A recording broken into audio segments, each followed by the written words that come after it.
Imagine a hospital room. It's quiet, except for the rhythmic beeps of a heart monitor. A woman in her 70s lies in the bed, her frail body tangled in wires and tubes. Around her stands a family locked in silent debate. The doctors have provided two options: aggressive chemotherapy that might extend her life by another 6 months, but comes with immense suffering, or palliative care that focuses on her comfort but relinquishes the war against her illness. The woman's eyes open briefly, her gaze weary but calm. "What would you choose for me?" she whispers, and just like that, the air in the room changes.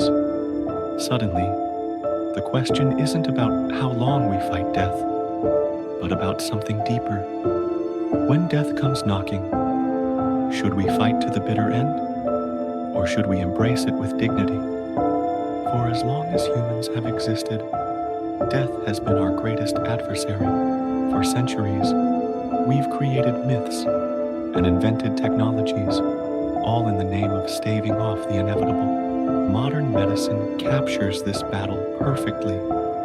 Heart transplants replace failing organs, cancer treatments advance with precision, even the promise of artificial intelligence whispers ideas of extending human life indefinitely.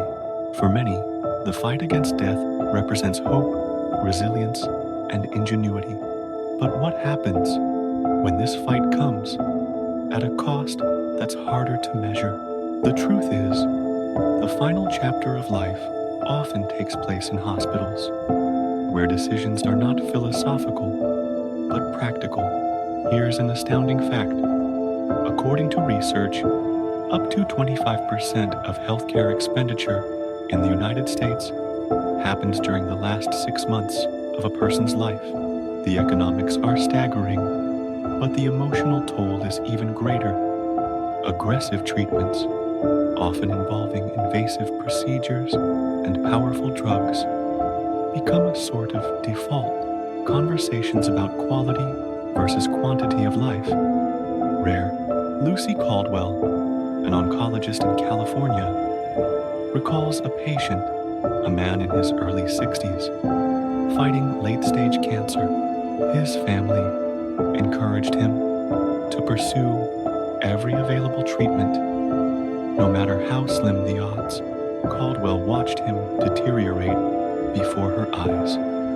His final weeks were consumed by infections, complications, and constant pain.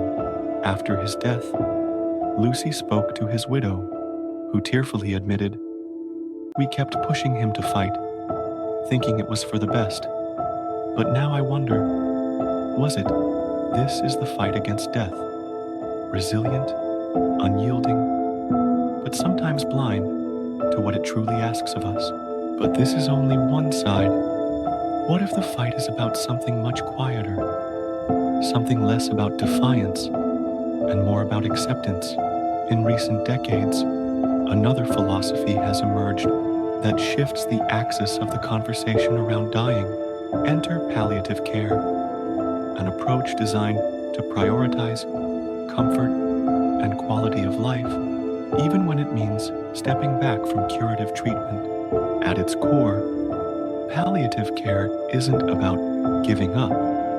It's about understanding that dying is a natural, even meaningful, part of life. In fact, there's scientific evidence to support that accepting mortality can sometimes paradoxically improve not only the quality, but also the quantity of a person's life. A groundbreaking 2010 study from the New England Journal of Medicine compared patients with terminal lung cancer who received standard aggressive treatments versus patients who opted for early palliative care. The result?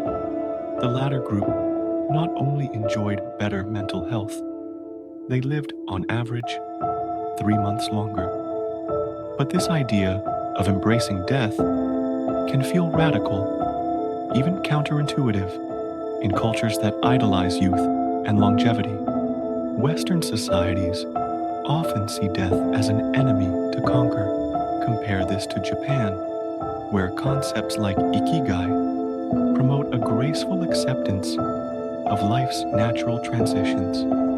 In many indigenous cultures, death is a moment of spiritual reunion rather than a tragedy. These perspectives remind us that our views on mortality are as much shaped by culture as by medicine. Take the story of Jose Ortega, a retired farmer in Mexico, diagnosed with an aggressive form of leukemia. Jose refused traditional hospital care, choosing instead to remain on his family ranch surrounded by his loved ones. His farewell wasn't marked by sterile surroundings or frantic treatments, but by peace.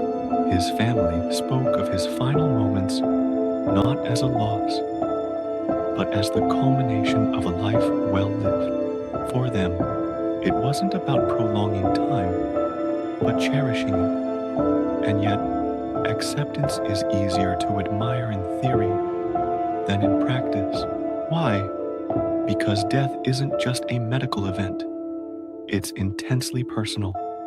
Its decisions ripple outward, touching families, doctors, and often the ethical boundaries of medicine itself. What happens when a patient wants one thing, but their loved ones want another?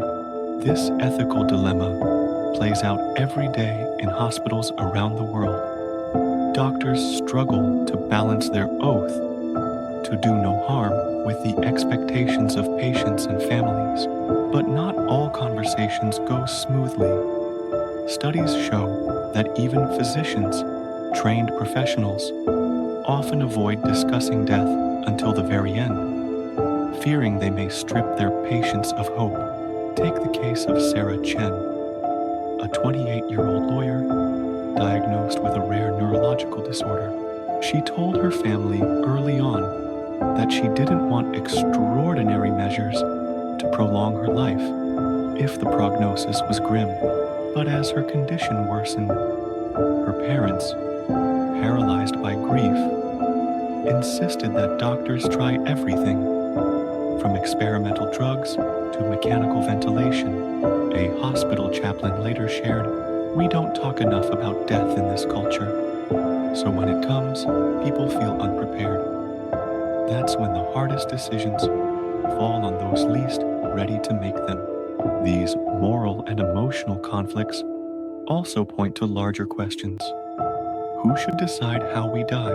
The patient? The doctor? The family? Is it ethical to subject patients to costly and painful treatments they may not fully understand or want? And perhaps most hauntingly, is modern medicine too focused on saving lives rather than serving them? There's no single answer, but perhaps we need to consider where choice fits into this conversation. Do we give dying individuals enough control over their final days? Or, in our desperation to preserve life, do we forget that how we die matters just as much as how we live? Which leads us back to the hospital bed where we began. The woman closes her eyes, her breaths shallow but steady. The family finally stops arguing and sits by her bedside, holding her hands. They decide together to let her find peace. In her final days, instead of grueling treatments, she receives hospice care. She passes away quietly one morning, surrounded by sunlight and the warmth of her loved ones. In her death, there is a kind of victory, a departure marked not by fear, but by dignity. So, as we think about this age-old battle between prolonging life and embracing death, perhaps the choice isn't as binary as it seems. Maybe it's not about choosing one or the other, but about deciding what's most meaningful when the end finally approaches. Quality, choice, dignity. Ask yourself, if given the chance, what would your last days look like? Would you fight?